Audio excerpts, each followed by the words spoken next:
les marchés financiers avec IG Markets, CFD Trading.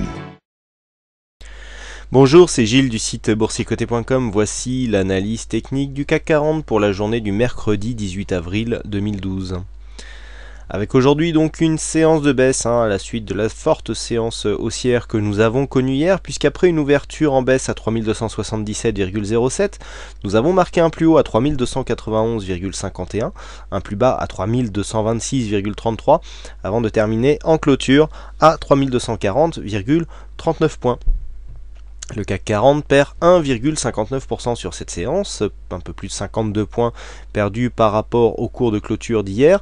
On vient donc consolider la hausse que nous avions connue sur la précédente séance, donc, et je vous avais indiqué ici cette zone des 3240-45 points, qui pourrait représenter une zone où on pourrait se replier, puisqu'il s'agissait tout simplement de la moitié ici du Marubozu, du quasi Marubozu que nous avons eu hier. Donc on serait plutôt ici sur un repli technique. Donc on vient ici clôturer sur la moitié de la bougie précédente.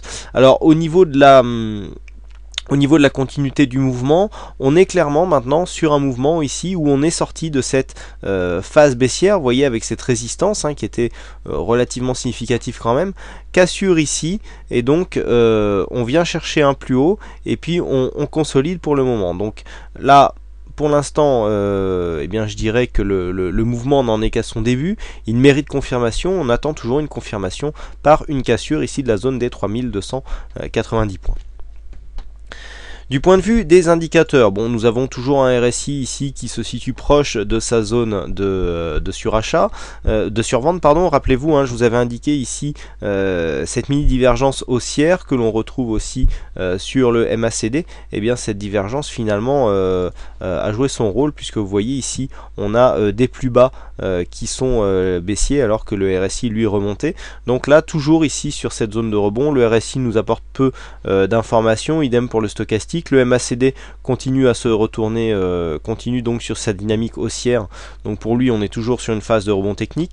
Les volumes, peu d'informations aussi, puisqu'on vient quasiment dans les mêmes niveaux de volume que ce que nous avions précédemment. Donc là, peu d'informations aussi. Volatilité en légère baisse, un peu plus de 2% de volatilité intraday sur cette séance. Donc d'un point de vue des chiffres, on n'a pas énormément d'indications sur cette séance. Alors d'un point de vue chartiste, c'est tout autre chose, puisque vous voyez cette zone ici, qui, je vous l'avais dit, constituait une espèce d'overlap haussier, puisque on a ici cette zone donc, qui était le point haut donc de la bougie de lundi. On franchit ici et on revient sur cette zone. Alors tant que cette zone ici fait office de support, même si on a eu une petite attaque en intraday aujourd'hui, on peut toujours ici revenir, tester donc la résistance, on redescend pour reprovoquer une cassure. Donc là, on se situe ici toujours dans cette zone de temporisation après cette phase dynamique haussière, et qui prépare une cassure potentielle donc de cette fameuse résistance des 3290 points. Je l'avais réactualisé à 3292 hier, donc c'est bien cette zone ici qui est visée. Donc comme je vous l'avais dit, tant qu'on se situe ici dans cette zone entre 3240 et 3290, on est dans une phase de continuité, puisqu'on est toujours ici sur une dynamique haussière. Par contre, le fait de revenir ici dans cette zone de cotation entre 3240 et 3180 points, fait perdre, je dirais, de la puissance à ce rebond, puisqu'on reviendrait tester ici les précédents points bas, et le fait que nous cassions ce point bas, plus on se rapprocherait ici de ce point bas, plus on aurait des probabilités de le casser, et donc de venir complètement invalider ce rebond technique ici, puisque si nous avons rebond technique suivi d'un plus bas que le précédent point de retournement, le rebond serait tout à fait invalidé. Donc on en est toujours au même niveau du point de vue de la configuration chartiste, donc toujours cette zone ici 3240-90 qui plaide en la faveur d'une continuité du rebond. Après la clôture, on se situe aux alentours des 3245, donc pour l'instant ce rebond est toujours en course. D'ailleurs, on voit des plus bas qui sont montants, même si on n'arrive pas à marquer de nouveaux plus hauts. les indicateurs nous montrent que nous sommes toujours dans une dynamique plutôt haussière. Donc tant que l'on tient cette zone ici, eh bien c'est la cassure des 3292 ici qui se joue et qui donc confirmera ici le fait que nous sommes bien dans un rebond technique avec ce premier objectif ici sur les 3330. Donc peu de choses à dire par rapport à ce que nous avions hier sur cette séance. J'avais émis un premier scénario optimiste dans le cadre d'une ouverture supérieure ici à cette zone des 3290, l'ouverture n'ayant pas eu lieu, eh bien on s'est rabattu sur le deuxième scénario, le troisième étant ici le retour sur le plus bas des précédentes séances.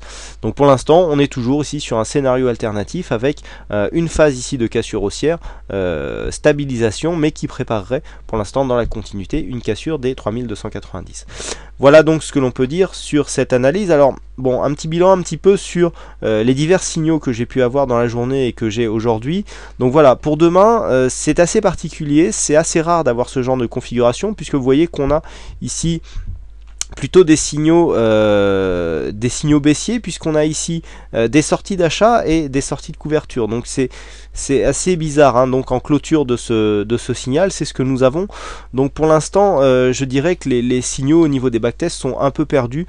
Le fait d'avoir ici une phase où on n'a eu aucun signal suivi d'une phase où on a deux signaux contradictoires est assez rare, et donc nous montre que je continue à penser que nous sommes dans une zone assez spéciale et très difficile à trader. C'est jamais trop facile, mais là c'est spécialement difficile en ce moment. Il y a beaucoup de mouvements qui partent un peu dans tous les sens. Donc au niveau des signaux, voilà ce que nous avons. Alors par contre, le signal que nous avions au niveau de l'indicateur, donc qui agit lui sur le futur, voilà, donc il s'agit bien sûr de l'indicateur couverture que je vous ai présenté à de nombreuses reprises. Donc vous voyez, on n'avait pas eu de signal depuis un petit moment. Là on avait eu un signal de sortie, mais je m'en suis expliqué ce matin, c'est parce que le signal de couverture n'était pas venu, on n'était pas monté assez haut sur cette zone pour aller déclencher une phase de signal, et puis après la baisse, on n'a rien eu de possible. Alors au niveau de l'explication, vous voyez qu'on a une flèche ici donc qui nous signalait donc une possibilité de couverture donc à jouer dès l'ouverture ce matin. Donc le signal ici agit en fonction de la clôture de la précédente bougie. Donc le signal ne va pas bouger en fonction du fait si la bougie monte ou pas. C'est-à-dire le signal ici apparaît dès l'ouverture de la bougie et donc vous indique si nous sommes sur un signal de consolidation ou pas. Et idem pour la croix. La croix, donc la sortie donc de consolidation arrivera à l'ouverture de la prochaine bougie. Donc on ne peut pas savoir le soir ici s'il y aura signal ou pas sur la prochaine séance, et le fait que nous ayons des signaux contradictoires sur mon autre graphe qui lui est calé sur le CAC Cash, eh bien ne nous donne pas d'informations supplémentaires. Donc ça c'est pour les explications qu'on m'a demandé dans la matinée au niveau donc de ce fameux indicateur de couverture qui est donc en vente depuis peu dans la boutique numérique du site boursicoté.com. Donc voilà ce que l'on peut dire sur toutes ces analyses. Donc écoutez, il ne me reste plus qu'à vous souhaiter à toutes et à tous une bonne soirée, bonne chance dans vos trades. Non sans avoir oublié de vous indiquer que c'est aujourd'hui Steph qui a gagné au jeu du fixing. Donc bravo à toi Steph. Et puis donc quant à moi, je vous re-souhaite une bonne soirée.